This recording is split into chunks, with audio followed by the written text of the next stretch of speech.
Hunt Davis, who had one standard for the men in his boat, one question that would be asked every time they were confronted with the decision. The question was, will this make the boat go fast? If no, then it's not for them.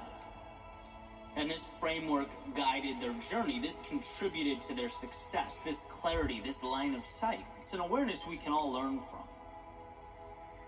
Understanding that we're not shackled to yesterday, we're not tied to the old stories, the old relationships, the old ways of living. No, our paths are not dictated by what was, but rather our willingness to be aware, to ask the questions that position us towards our North Star. And as the conversation was winding down, Joe pointed to a quote from the movie Vanilla Sky. It states, "Every passing minute is another chance to turn it all around." Change doesn't happen without the understanding that more is possible. That perhaps you've been conceding too much while asking too little of yourself. Perhaps you've been surrounding yourself with inadequate resources. Maybe you've been building walls that without your knowing it became self-induced limitation. And yeah, excellence in every single aspect of life is unobtainable. But what a beautiful standard. What a journey to embark upon, a horizon to chase down. And the point is not to recklessly destroy your current reality, but to build a bridge connecting what is to what can be.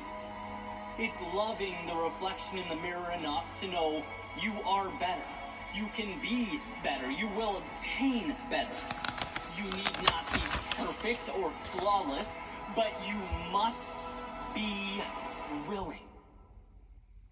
Willing to destroy anything in your life that isn't excellent.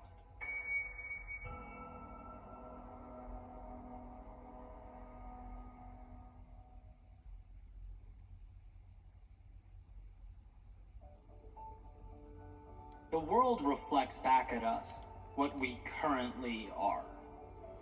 Like a giant mirror projecting the movie that's playing in our heads.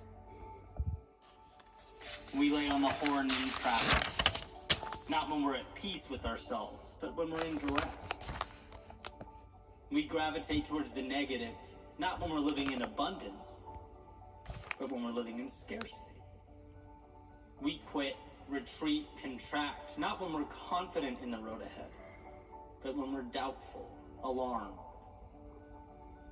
In other words, we find out in the world what already lives within us. Life, in many ways, is not absolute, it's evidence. It's evidence that we'll use to justify the things we already believe. Wayne Dyer used to use the metaphor of an orange. It can be squeezed and squeezed and squeezed, but there will never be grapefruit juice pouring out of an orange. No, grapefruit juice doesn't live there. You can only find on the outside what lives in the inside. You can only extract from the orange juice. Recently, a good friend of mine said to me that they'd like to change their financial situation. To which my response was, perfect. You most certainly can, right? Like anything, yeah, it'll take work and some planning and some restructuring, all that good stuff, but you most definitely can. And his response was, sure, that's what all you motivational people say. Okay, smart guy. Now you're an example on a podcast episode. Congrats.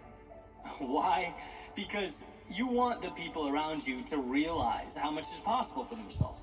Right? It's not sorcery or witchcraft to believe something better is possible. In fact, if one doesn't believe it's possible, they're effectively cementing their feet to the ground, at least with regard to that particular pursuit. Let's face it, you don't begin journeys that are not possible. We don't allow ourselves to do that. And so, to not believe in an outcome and somehow still wish for that outcome, well, that's essentially our orange metaphor, right? can't squeeze financial freedom out of a mindset that only sees monetary constraint. Believing it's possible starts the journey. See, there's so much pragmatism in growth. You know, people talk a lot about the law of attraction, and yeah, I get it, right? It sets targets. But the picture of, let's say, a dream house on your wall is not why you'll eventually have the dream house. The picture of the dream house on the wall reminds you. It helps you believe that you're someone capable of someday acquiring that house, obtaining that type of success. Which results in you, wait for it, doing things that help bring that to life. It is the doing. But that doing must be connected to belief. Mid-20s. I was unhappy, wanted more, but didn't really believe myself capable of obtaining more, right? That was the issue. Back to the old orange expecting grapefruit juice. Can't get results in an area not conducive to their creation, right? It wasn't until I said, you know what, maybe, not definitely, but maybe it could happen. Maybe I can take control here. The odds have to be greater than 0%, right? It's Jim Carrey and Dumb and Dumber, so you're saying there's a chance. Yeah, it's like starting out, that's all you need, a chance, the door cracked. In the beginning, I just needed to convince myself something different was possible. The beginning of transformation and that internal change prompted how I interacted with the external world. You do things differently when you believe differently. Or, if you want to phrase it another way, believing that you can bring something to life you